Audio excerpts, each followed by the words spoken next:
शमशीर की धार से बदलना है इतिहास यहाँ का। कलम की ताकत से गूंजा है पैगाम यहाँ का। रुकना नहीं है तुमको अब किसी भी मोड़ पर, क्योंकि सफलता ही बनेगी अब अंजाम यहाँ का। तो इसी के साथ में हमारा लेक्चर नंबर 44 आ चुका है आपके सामने, उत्तर प्रदेश के प्रसिद्ध कवि एवं लेखक के लेकर। आज हम बात करने वाले हैं विभिन्न आपके लेखकों के बारे में, उनकी कृतियों के बारे में, उनके जन्म स्थान और उनका परिचय जानेंगे। क्या क्या उन्होंने महत्वपूर्ण योगदान दिया अपने उत्तर प्रदेश के लिए, उन सभी योगदानों का आज हम इस वीडियो में देखने वाले हैं। तो चलिए बिना किसी देरी के हम लोग शुरू करते हैं आज की वीडियो को और देखते हैं क्या क्या प्रश्न यहाँ से बन सकते हैं। ये रहा आपका सामने आपका पहला प्रश्न कि वाराणसी के किस प्रसिद्ध लेखक को कलम का सिपाही की उपाधि से जाना जाता है। आपको पता है भैया वाराणसी में कौन से जन्मे थे जिनको कलम के सिपाही के नाम से हमें जाना जाता है। आपके पास ऑप्शन है भारतीय हरिश्चंद्र, मुंशी प्रेमचंद्र, जयशंकर प्रसाद या हजारी प्रसाद द्विवेदी। कौन है वो जिनको कलम के सिपाही के नाम से हम लोग यहाँ पे जानते हैं। तो भैया हम लोग जानते हैं यहाँ पे मुंशी प्रेमचंद को। मुंशी प्रेमचंद को हम लोग कलम का सिपाही जानते हैं और इनका जन्म ये कहाँ के फेमस राइटर थे, तो ये वाराणसी से थे। क्वेश्चन नंबर 2 आपके सामने रहा है कि प्रसिद्ध संत कबीरदास जी का जन्म उत्तर प्रदेश के किस जिले में हुआ था। आपको बता देना है कि संत कबीरदास का जन्म उत्तर प्रदेश के किस जिले में हुआ था। मथुरा, वाराणसी, प्रयागराज, अयोध्या, कहाँ पे हुआ था इनका जन्म। तो भैया हम कबीरदास की बात करेंगे तो इनका जन्म हुआ था आपका वाराणसी में। कबीरदास का जन्म स्थल है वाराणसी। क्वेश्चन नंबर 6 सामने 3 आ चुका है कि रामचरितमानस की रचना करने वाले किस महान कवि का जन्म राजापुर चित्रकूट में हुआ था। तो रामचरित की आपको पता होगा कि किसने रचना की थी, सूरदास ने, तुलसीदास ने, कालिदास ने या रहीम ने। तो किसने इसकी रचना की थी, हमारी रामचरितमानस की थी, इन्होंने किया था तुलसीदास जी ने। तुलसीदास जी ने इनके रामचरितमानस की रचना की थी और इनका जन्म हुआ था राजापुर चित्रकूट में। चलिए नेक्स्ट क्वेश्चन नंबर 4 आ चुका है आपके सामने कि आधुनिक हिंदी साहित्य का जनक किसे माना जाता है जिनका जन्म 1850 में वाराणसी में हुआ था। तो भाई बात करें यहाँ पे हम आधुनिक हिंदी का साहित्य का जनक किसे माना जाता है और जिनका जन्म हुआ था 1850 में और कहाँ हुआ था, वाराणसी में हुआ था।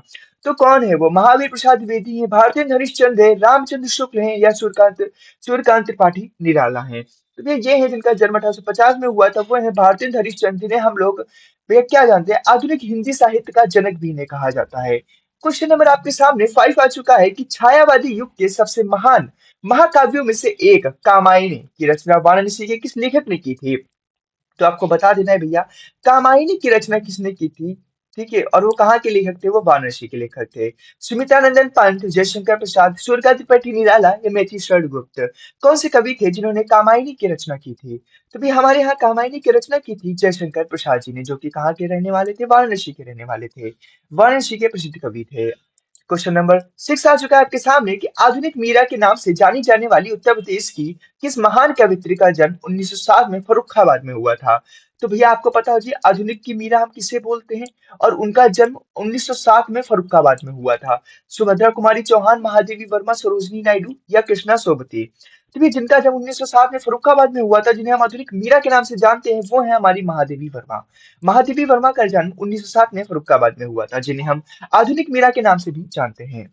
क्वेश्चन नंबर आपके सामने 7 आ चुका है कि महात्मा गांधी द्वारा भारत के राष्ट्र कवि की उपाधि पाने वाले उत्तर प्रदेश के किस प्रसिद्ध कवि का जन्म चीरगांव व झांसी में हुआ था। मिथिलेश्वर गुप्त, माखनलाल चतुर्वेदी, रामधारी सिंह दिनकर या हरिवंश राय बच्चन।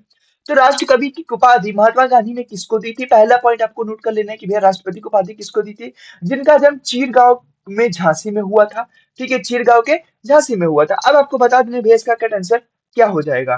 तो ये हो जाएंगे भैया आपके कौन से, ये हो जाएंगे आपको जिनको राष्ट्र कवि का दर्जा दिया गया था, मिथिलेश्वर गुप्त को दिया गया था। ठीक है, किसको दिया गया था, तो ये दर्जा दिया गया था आप लोगों को मिथिलेश्वर गुप्त जी को दिया गया था, जिनको राष्ट्र कवि के नाम से महात्मा गांधी ने संबोधित किया था। क्वेश्चन नंबर आपके सामने 8 आ चुका है कि प्रसिद्ध कविता मधुशाला के रचयिता कवि हरिवंश राय बच्चन जी का संबंध उत्तर प्रदेश के किस जिले से है। आपको पता है मधुशाला के रचयिता है हरिवंश राय बच्चन। अब आपसे पूछा गया है कि हरिवंश राय बच्चन यूपी के किस डिस्ट्रिक्ट से आते थे, प्रतापगढ़, लखनऊ, प्रयागराज या गोरखपुर से। तो भैया ये आते थे हमारे कहाँ से, ये आते थे हमारा प्रयागराज से। हरिवंश राय बच्चन का संबंध प्रयागराज से था। क्वेश्चन नंबर आपके सामने 9 आ चुका है कि बलिया जिले से ताल्लुक रखने वाले किस प्रसिद्ध लेखक ने ऐतिहासिक उपन्यास बाण भट्ट की आत्मकथा लिखा था। तो बाण भट्ट की आत्मकथा किसने लिखा है जो बलिया जिले से है। हजारी प्रसाद द्विवेदी, महावीर प्रसाद द्विवेदी, रामचंद्र शुक्ल या राहुल संकृतायन। किसने लिखा था भैया, तो ये लिखा है आप लोगों का किसने? हजारी प्रसाद द्विवेदी ने लिखा है, जो थे बाणभट्ट की आत्मकथा हजारी प्रसाद द्विवेदी ने लिखी है, और जिनका जन्म स्थल है आपका बलिया। क्वेश्चन नंबर आपके सामने 10 आ चुका है कि सूफी महाकाल पद्मावत के रचयिता मलिक मोहम्मद जायसी उत्तर प्रदेश के किस स्थान से संबंधित थे? जायस अमेठी से, जौनपुर, बदायूं या कन्नौज से? तो भैया ये थे हमारे जायस अमेठी से संबंध था इनका। कहाँ से था? जायस अमेठी से संबंध था हमारे मलिक मोहम्मद जायसी का, जिन्होंने पद्मावत की रचना की थी। क्वेश्चन नंबर 11 आ चुका है आपके सामने कि हिंदी यात्रा वृत्तायंत के पितामह कहे जाने वाली महापंडित राहुल शंकराचार्य का जन्म उत्तर प्रदेश के किस जिले में हुआ था? आजमगढ़, गाजीपुर, देवरिया या मऊ में? तो इनका जन्म हुआ था आपका आजमगढ़ में। कहाँ पे इनका जन्म हुआ था? तो इनकी जन्मस्थली है आजमगढ़। क्वेश्चन नंबर आपके सामने 12 आ चुका है कि तोता है हिंद और खड़ी बोली का कव्वाली के जनक अमीर खुसरो का जन्म उत्तर प्रदेश के किस ऐतिहासिक स्थान पर हुआ था? पटियाली कासगंज में हुआ था, बिलग्राम हरदोई में हुआ था, कोड़ा फतेहपुर में हुआ था, संडीला हरदोई में हुआ था। तो भैया आपको पता है कि हमीर अमीर खुसरो का जन्म पतिवाली, ठीक है, पटियाली कासगंज में हुआ था। क्वेश्चन नंबर आपके सामने 13 आ चुका है कि बस्ती जिले में जन्मे किस प्रसिद्ध आलोचक द्वारा हिंदी निबंधों का प्रसिद्ध संग्रह चिंतामणि लिखा गया था? आचार्य रामचंद्र शुक्ल, नंद दुलारे वाजपेयी, डॉक्टर नागेंद्र या नामवर सिंह? तो यहाँ पे भैया आपको चिंतामणि जो लिखा है, उन्होंने लिखा है आपके आचार्य रामचंद्र शुक्ल जी ने लिखा है। तो चिंतामणि के रचयिता कौन है? आचार्य रामचंद्र शुक्ल। क्वेश्चन नंबर 14 आ चुका है कि प्रसिद्ध उर्दू शायर फिराक गोरखपुरी को 1969 में ज्ञानपीठ पुरस्कार मिला था, उनका असली नाम क्या था? रघुपति राज सहाय, आनंद नारायण मुल्ला, असरार उल हक, अली सरदार सरदार जाफरी? तो भैया इनका असली नाम था आपका रघुपति सहाय। ठीक है, फिराक गोरखपुरी का असली नाम क्या हो जाएगा? रघुपति सहाय हो जाएगा। क्वेश्चन नंबर 15 आ चुका है आपके सामने कि ब्रज भाषा में भगवान कृष्ण की भक्ति के लिए प्रसिद्ध महान कवि सूरदास जी का जन्म आगरा मथुरा मार्ग पर स्थित किस गांव में हुआ था? रुनकता, गोवर्धन, गोकुल, बरसाना?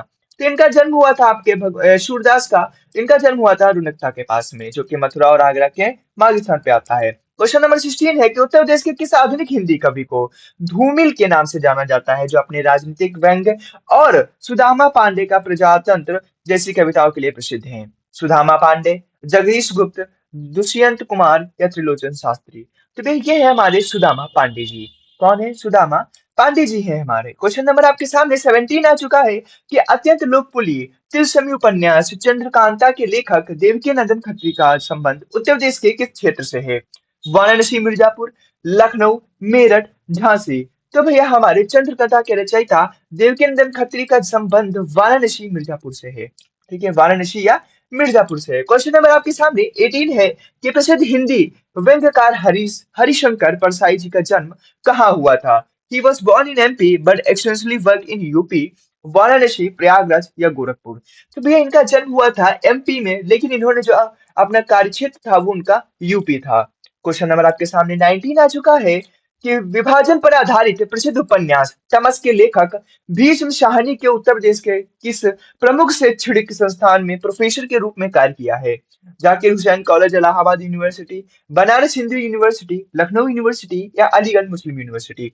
तो इन्होंने भैया विभाजन पे जो उपन्यास लिखा है तमस, भीष्म शाहनी, इन्होंने अपने भैया लेक्चरर के रूप में, प्रोफेसर के रूप में जाकिर हुसैन कॉलेज, इलाहाबाद यूनिवर्सिटी में अपना योगदान दिया है। क्वेश्चन नंबर 20 आ चुका है कि 20वीं शताब्दी की शुरुआत से पहले सब प्रभावशाली हिंदी साहित्यिक पत्रिका सरस्वती का संपादन आचार्य महावीर प्रसाद द्विवेदी ने उत्तर प्रदेश के किस शहर से किया था?